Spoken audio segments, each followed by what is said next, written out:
MLC ಆಗಿ ಆಯ್ಕೆಯಾಗಿದ್ದೀರಿ. ರಾಜ್ಯದ ಜನರ ಸೇವೆಗೆ ಬದ್ಧರಾಗಿ ನೀವು ಕಾರ್ಯೋನ್ಮುಖರಾಗಿದ್ದೀರಿ. ಆದರೆ ಈ ಒಂದು ಪರಿಷತ್ ಚುನಾವಣೆ ಅಂದಾಗ ಅಡ್ಡ ಮತದಾನ ಬಹಳ ಸದ್ದು ಮಾಡ್ತಾ ಇದೆ. ನಿಮ್ಮ ಮೊದಲ ರಿಯಾಕ್ಷನ್? ಇದೊಂದು ಪ್ರಜಾಪ್ರಭುತ್ವ ವ್ಯವಸ್ಥೆಯಲ್ಲಿ ಈ ರೀತಿಯಂಥ ಘಟನೆಗಳು ಸಹಜವಾಗಿ ಪ್ರಜಾಪ್ರಭುತ್ವವನ್ನು ಇಷ್ಟಪಡುವಂಥ, ಪ್ರೇಮಿಸುವಂಥ ಪ್ರತಿಯೊಬ್ಬರಿಗೂ ಒಂದು ರೀತಿ ಮುಜುಗರದ ವಿಚಾರ. ಅದರಲ್ಲಿ ಕೂಡ ಪಕ್ಷಗಳಿಗೆ ಮುಜುಗರ ತರುವಂಥದ್ದು.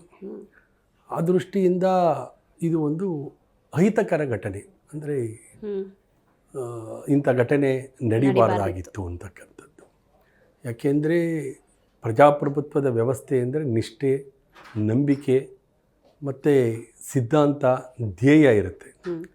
ಪಕ್ಷಧ್ಯೇಯ ಇಲ್ಲ ಅಂತಕ್ಕಂಥದ್ದೇ ಭಾಳ ಒಂದು ಆಘಾತಕಾರಿಯಾದಂಥ ವಿಚಾರ. ಆ ದೃಷ್ಟಿಯಿಂದ ನಮಗೆ ಗೆದ್ದಿರ್ತಕ್ಕಂಥ ಸಡಗರ, ಸಂಭ್ರಮ ಎಲ್ಲವೂ ಇದ್ದಾಗ್ಯೂ ಕೂಡ ನಮ್ಮ ಒಂದು ಫಲಿತಾಂಶದಲ್ಲಿ ಇಂಥ ಒಂದು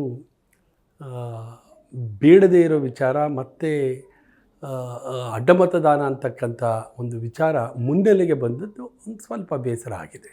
ಸಹಜವಾಗಿ BJPಯನ್ನು ನಂಬುವ, ಇಷ್ಟಪಡುವ, ಫಾಲೋ ಮಾಡುವ ಹಲವರಿಗೆ BJPಯ ಶಾಸಕರ, ನಾಯಕರ ಬದ್ಧತೆ ಬಗ್ಗೆ ಒಂದು ಅನುಮಾನ ಸ್ಟಾರ್ಟ್ ಆಗಿಬಿಟ್ಟಿದೆ. ಅದಕ್ಕೆ ಸತ್ಯಶೋಧನಾ ಸಮಿತಿ ಈಗಾಗಲೇ ರಚನೆ ಮಾಡಿದ್ದಾರೆ.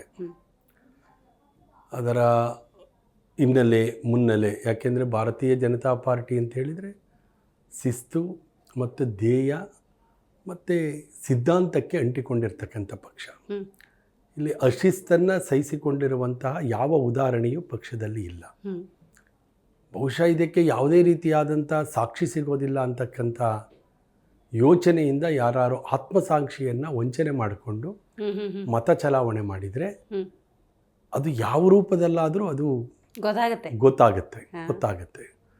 ಅದು ಸಾಕ್ಷಿ ಸಿಗದೇ ಇರಬಹುದು, ಆದರೆ ಆತ್ಮಸಾಕ್ಷಿ ಆತ್ಮಸಾಕ್ಷಿಗೆ ವಿರುದ್ಧವಾಗಿ ನಡ್ಕೊಂಡಿರೋದಂತೂ ಒಂದು ರೀತಿಯಲ್ಲಿ ಗೊತ್ತಾಗ್ತದೆ. ಅದಕ್ಕಾಗಿ ನಮ್ಮ ನುರಿತ CT ರವಿಯವರ ಒಂದು ಹಿನ್ನೆಲೆ, ಅವರ ನೇತೃತ್ವದಲ್ಲಿ ಒಂದು ಸಮಿತಿ ಈಗಾಗಲೇ ಸತ್ಯಶೋಧನಾ ಸಮಿತಿ ಮಾಡಿದೆ. ನಮ್ಮ ರಾಜ್ಯಾಧ್ಯಕ್ಷರಾದಂಥ ವಿಜೇಂದ್ರ ಅವರು, ವಿರೋಧ ಪಕ್ಷದ ನಾಯಕರಾದ R. ಅಶೋಕ್ ಅವರು ಈಗಾಗಲೇ ಇದಕ್ಕೆ ಸಂಬಂಧಿಸಿದಂತೆ ಸಾಕಷ್ಟು ಮಾಹಿತಿಯನ್ನು ಕೊಟ್ಟಿದ್ದಾರೆ.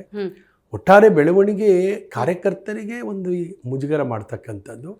ಬಹುಶಃ ಇನ್ನು ಮುಂದೆ ಇದು ಆಗದೇ ಇರೋ ರೀತಿಯಲ್ಲಿ ಪಕ್ಷ ಅತ್ಯಂತ ಕಠಿಣ ನಿಲುವನ್ನು ತೆಗೆದುಕೊಳ್ತದೆ ಅಂತಕ್ಕಂಥ ಒಂದು ನಿರೀಕ್ಷೆ ಇದೆ.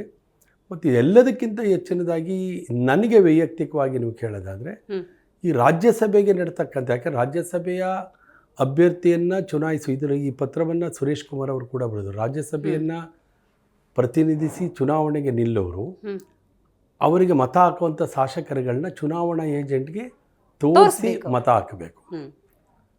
ನನ್ನ ಪ್ರಕಾರ ಅದರ ಬದಲು ಸದನದಲ್ಲೇ ಕೈ ಎತ್ಸೋ ಥರ ಮಾಡಿದರೂ ಕೂಡ ಸುಲಲಿತವಾಗಿ ಅಷ್ಟೊಂದು ಪ್ರಕ್ರಿಯೆ ಬೇಕಾಗಿರಲಿಲ್ವೇನೋ ಅಂತ ನನಗೆ ಅಟ್ಲೀಸ್ಟ್ ಅದರಲ್ಲಿ ಅದಿದೆ.